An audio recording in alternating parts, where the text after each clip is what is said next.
Sometimes I make mistakes in my life. Welcome to PTG TV. This is your host, Antonio Hicks. It is Black History Month. So let's celebrate some black greatness. And this comes in the midst of Black history slowly being wiped out of schools, affirmative action being struck down, diversity, equity, and inclusion being targeted, and a continued rise of death of those in Africa suffering at the cost of precious minerals used for the very technology that I am using right now to record this episode. And that's not to go to say that life in our community always, it does come at a cost. And we deal with so much struggle, so much anger, and so much hate. And of course, I can't be blind to the fact that, we thrive off of some of it as well. Because I can't be ignorant to the fact that, we perpetuate some of it in our music and even some of the movies and stuff that we create.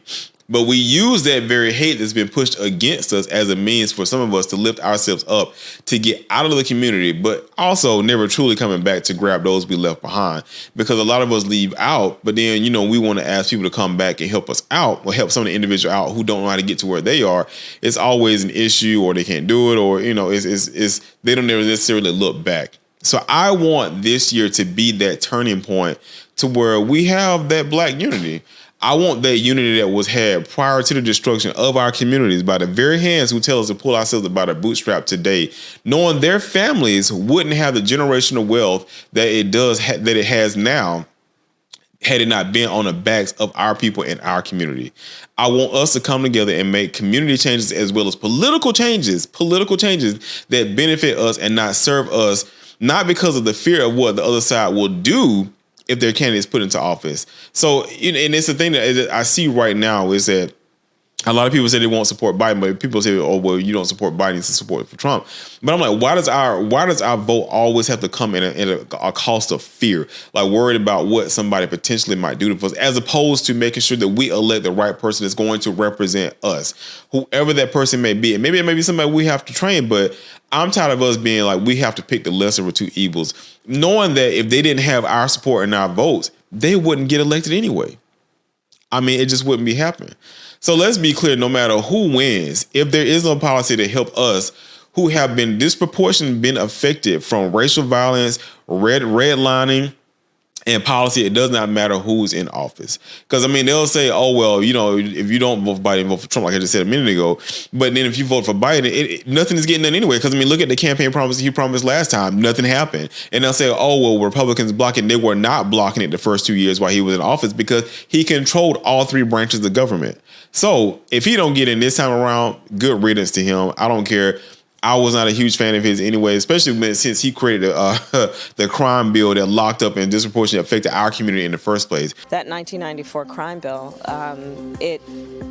it did contribute to mass incarceration in our country. 1994 crime bill, we had a gigantic epidemic in America of violence, particularly in African-American communities. And it ain't but so many times you can come back and say, well, I'm sorry for it, but you have not rectified the actions that took place back then to show that you were sorry for it. Words mean nothing. Actions mean everything. And you're making all these promises on the campaign trail, and this is not going to be about politics, but this is about the struggle of us that really is related to politics and how none of those things really helped us out. And we're always the ones that come back to help everybody else out, especially with affirmative action. People struck in affirmative action, making them believe the only reason that we got to some of the places we got into was because they had to meet some kind of quota. And then once the community, when I say the Asian community came in and helped and support in getting that struck down, who was affected by it? Wasn't us, because I'm gonna come to find out it was white women that was the one benefiting from affirmative action. And not to say that they should not have, because they were being discriminated against as well. But it wasn't the Black people that everybody was perpetuating it to be. Like they were bringing in uneducated Black people over educated Asian people or Indian people or whoever else, when it was never even the case. So in this episode, to even get off of this, so in this episode, let's celebrate more of those who overcame the odds that helped shape the technology, state of technology as it is today. Because y'all know I'm an engineer and I got to always shout out those people that helped to bring us to where we are. So when it comes to tech history, the spotlight often shines on a select few names. But behind the scenes, countless lesser known individuals, many of them are Black, have made crucial contributions to the technology we're using here today. For example, Katherine Johnson.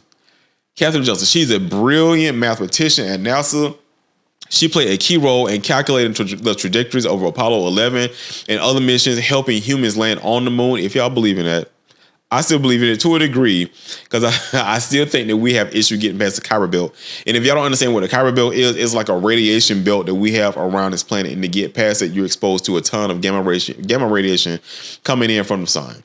So if you believe in that, she helped to get us past that. So her story is often, overshadowed by, her male colleagues, even though, because like I always said in one of my previous episodes, like from many moons ago, women were the original programmers, because when they looked at programming was looked at it as like an admin work. Like it was beneath men to get there and do that.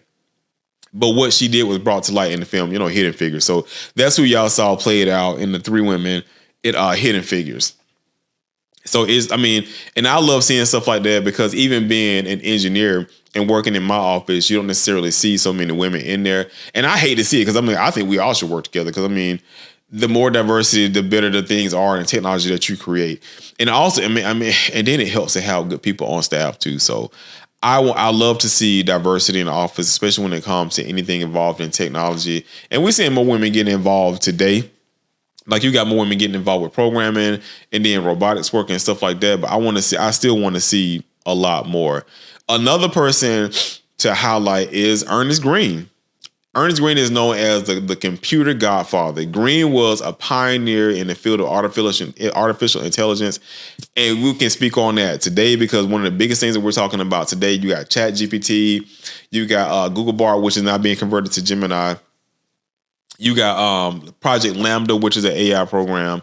You got Copilot, which Copilot still has some of the inner workings of ChatGPT, because Copilot is Microsoft's AI, generative AI, but they're using some of that backbone from ChatGPT. But Ernest Green was one of the godfathers of AI. He developed language translation software for the U.S. Air Force, and later founded his own AI company tackling problems like speech recognition, which I could probably use that today or tonight, and image processing, depending on when you when you listening to it. But he was born between 1931 to 20. He died in 2021. So he's fairly, just fairly recent that he passed away. But what I specifically from like the 40s, where I was looking at trying to target people from, Green's achievements still serve as an inspiration for those interested in like learning from people and our heroes from the past. Because we got to highlight some of the people that's not always well known, and we have to bring them to the forefront. Because a lot of the stuff that happened today, that we have today, a lot of it was invented by Black people. The company he founded was Alpha Tech Computer Services. And like I said, it's focused on speech recognition and image processing technologies. And it helped towards the advancement of our language learning models that we have today to get us to where we are.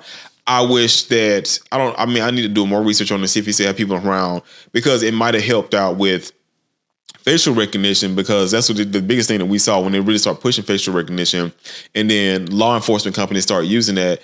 It really didn't play in favor for us minorities, because it always grouped us together. So, and I have seen people, I know one person specifically that works with, I'm not going to say what company, but she does work with a company to help towards AI and then developing that facial recognition to get them to understand it and train the language models on the difference between and nuance between Black individuals. So it doesn't group us all in a way to make us look like that, we're all just alike. But I'm highlighting him, and my next person coming up is because, we're always talking about the same civil rights people and stuff, but I'm like, we got a lot of great, successful Black people that we come from. Like, we have strong heritage. And I hate to see that we don't use that knowledge to really push us further ahead. Because, like I said earlier, that Tyrese was going on a rant talking about other communities, and he wished he had been born Latino, because how do other communities stick together? And I know he knows, the struggle that we all going through. Because he comes from a bad part of town too. And he knows what was pushed out into our communities. And like I was talking about Biden, one of the things that came out of it too, unlocking us up and separate. So I always say, well, the father's not present, but how can the fathers be present if they getting locked up for unnecessary things or low-level crimes, or just being accused of something and not being found guilty? Well, they have been found guilty of it, but it was all made up. It was all accusations, and there was actually no facts based upon it. So it's like our community has suffered from so much stuff, which is why I get pissed off to this day, because when people say that they're the ones that struggle the most across the world, and I was like, nobody struggles as much as a black person. Nobody. There ain't no country that you can go to, any country you can go to in this world where black people don't face any form of discrimination and people don't look down on us. And you can say whatever you want to say about black on black crime or crime within our communities itself. Everybody commits crime in every community, in every country, in every ethnicity. Everybody commits crime. And you can say, oh, the percentage would be high based upon the other statistics or the other people that's living in here that's higher than us. This is majority. So of course, when you're doing statistics and you're looking at minority versus majority, and you have a certain group of people that's committing crime, I can't say almost, committing crime, of course our numbers will be high because we're a smaller faction in that.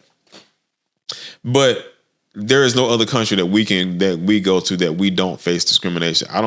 Nowhere other country. Even in India. I mean, this is a minority country. They have brown Indians over there, and they face discrimination against the fair-skinned Indians. So I highlight this stuff, especially being Black History Month. I celebrate Black greatness throughout the entire year. If you haven't finished this episode on my show in general, but even though I still highlight everybody else because I don't always want to make things about race because I care more about the human species than anything else.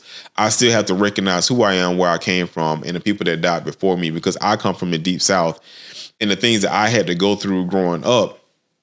It was good sometimes, but I wasn't always the greatest. Because I really do come from the Deep South. So I saw a lot of those things. And my family still lived on the plantation that my ancestors worked on. So it's like, you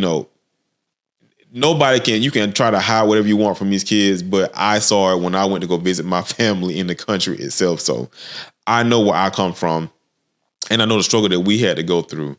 But the last person I want to talk about, because it's kind of relevant to what's taking place today, is Ralph Johnson Bunche. He lived between 1904 to 1971. He was an American political scientist. He was a diplomat, and he was a leading actor in the mid 20th century decolonization process and U.S. civil rights movement. He is best known for his role in mediating the 1949 Armistice Agreement between Israel and the 4 Arab states, for which he was awarded the 1950 Nobel Peace Prize, which was the first person of color, the first black person, the first African American to be given that honor. So Ralph Bunche was born in Detroit, Michigan. Shout out to everybody from Michigan. My son goes to, if you can't see it, he goes to Michigan. He goes to Michigan State.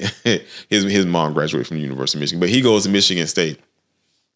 Bunche was faced with a ton of racial discrimination throughout his life, because it's Motor City we're talking about here. And despite these challenges, he excelled in academics, earning a PhD in political science from Harvard University in 1934.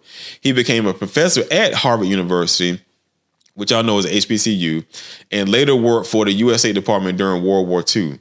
After the war, Bunche joined the United Nations Secretariat, where he played a key role in the decolonization of Africa and other former European colonies. He also served as a mediator in several international conflicts, including the Congo crisis, which we're seeing right now. It's the same crisis that we're seeing right now. And the Cyprus dispute. So it's even though he was working all the way back then, again, this man, he lived from 1904 to 1971. And the same thing that he was fighting with back then, we're still faced with today. Which goes to say that, we still have a lot of work to do, because some of those same things that people are fighting for, we're still facing. The civil rights movement. We still got banks not approving black people for loan. There's a disproportionate of people approving black people for loan, and people with the same credit score, if not worse credit score, with less money, are getting approved for the same loans, if not higher, that the black people are applying for. It was the same thing when it came to insurances. For your house or health insurance. It's the same thing when it came for buying houses, getting jobs in corporate America. It's always something. It really is always something. But to get back on Ralph, in addition to his work at the UN, Ralph was active in the U.S. civil rights movement. He served as an advisor to President Franklin D. Roosevelt and was a founding member of the NAACP, so one of the original founders. He also spoke out against racial discrimination and segregation in the United States. Bunch's life and work were a testament to the power of diplomacy, education, and perseverance in the face of adversity. He is considered one of the most important figures in the history of the United States and a pioneer in the fight for racial equality. So, again, he was the first African American to receive a PhD in political science from Howard University. He was the first African American to hold a high-level position in the U.S. State Department. He was the first person of color, the first African American, the first Black American to be awarded the Nobel Peace Prize. He was the highest-ranking African American official at the United Nations during his lifetime, and he was a founding member of the American Society of African Culture. So I want to thank y'all for tuning in again to this episode. I hope y'all learned something from this. We got to continue fighting and continue fighting for unity amongst us. And we're going to try to create an episode like at least, more than once a week to celebrate Black History Month and highlight some of our greatness, because we truly have to highlight this. I mean, you can celebrate it throughout the year, but as we go into this actual official month, I want to highlight some of our key figures that helped out during the movement to help bring us up into the forefront of who we are and help protect us and give us the abilities and the means to have the power that we have right now to secure our right to vote, to be able to work and start companies that we want to start, to be able to employ our own people, and to be able to make a difference within our own community. So I hope you all learned something today. And make sure to go back and check out my other episode on my YouTube channel. So if y'all listen to this on Spotify or on my other streaming platforms, your podcast streaming platforms, make sure you check out my YouTube channel. It's PTG_TV. Where I list out the top 5 AI safe careers on there. So I talk about top 5 careers that you can pick, along with 6 other technology related careers that's AI proof right now. I'm not gonna say it's always legit, but I can't say legit, but always guaranteed. But in the future, as it stands right now, it's safe from AI. So.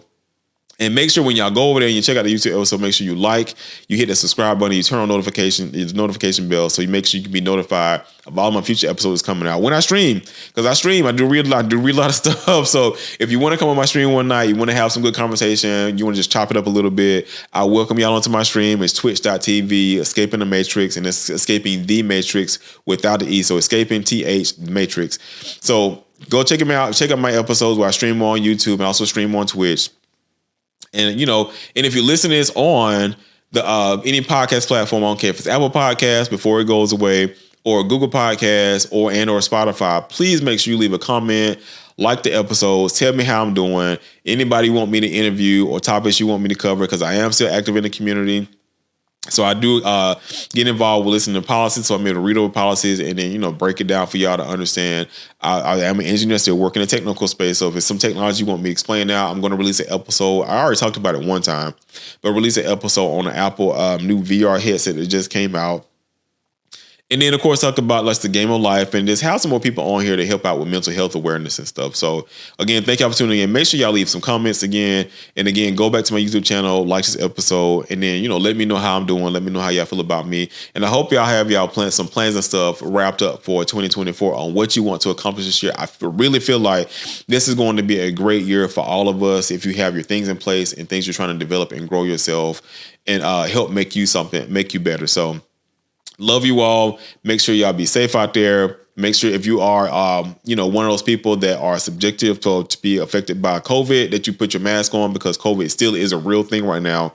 And we are having, I saw a report come out 1,100 people a week, if not or a month, passing away from COVID. So if you are one of those with a bad immune system, make sure you put your mask on to protect yourself so you're not getting infected, so your family continue to love upon you.